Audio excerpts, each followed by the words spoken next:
पूछा गया कि बेटे को माफ कर दो खाना खिलाते टाइम, कहा माफ नहीं करूंगा। कई बार पूछा कि माफ कर दो। आज हो सकता है मेरी जुबान लड़खड़ा जाए, लेकिन मैं चाहता हूं कि आप मेरी जैसा भी बोलूं मेरी बात को पूरा सुनकर जाइएगा। ये बाबा आपको दिख रहे हैं, एक दुकानदार के पास आते हैं और आकर बोलते हैं कि मुझे भूख लगी है, कई दिन से खाया नहीं है, आंखों में आंसू। दुकानदार समझ गया, इन आंसू देखकर तो हम सब भी समझ जाएंगे औलाद के सताए हुए हैं।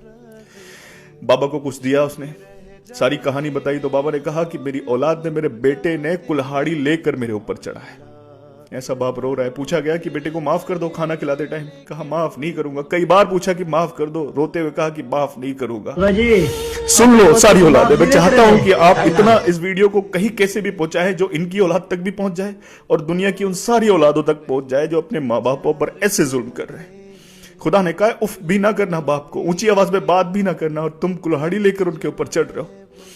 क्या बोला बाप ने? माफ नहीं करूंगा। और बाप माफ नहीं करेगा ना, फिर कहीं भी जाके सजदे करो, कहीं भी जाके नमाजें पढ़ो, कहीं भी जाके दुआएं मांगो, किसी की भी मदद, सदके खैरात कुछ भी करो, ना सदका कबूल, ना खैरात कबूल, ना तुम्हारी किसी की मदद कबूल, ना कोई इबादत कबूल और ना दुआ कबूल। बर्बाद हो, क्योंकि बाप नाराज है तो रब नाराज है। अरे माँ बाप, अगर माँ के पैरों के नीचे जन्नत है ना, तो बाप जन्नत का दरवाजा है। मत करो वो दरवाजे को बंद। पर जुल्म करके तुमको लगता है कि तुम माँ बाप पर जुल्म कर रहे हो, अरे खुदा अपनी जानों पर जुल्म कर रहे हो, जन्नत के दरवाजे को अपने लिए बंद कर रहे हो, दुनिया को अपने लिए अजाब बना रहे हो और आखिरत को बर्बाद कर रहे हो। खुदा अपनी जानों पर जुल्म मत करो, मत सताओ, मत सताओ, क्योंकि इस दुनिया में अगर किसी की आंख में हमारी वजह से आंसू आया हो, उसका हिसाब नहीं दे सकते, तो सोचो एक बाप की आंख से निकला हुआ आंसू अगर तुम्हारी वजह से निकला है तो कैसे हिसाब दोगे? हाथ के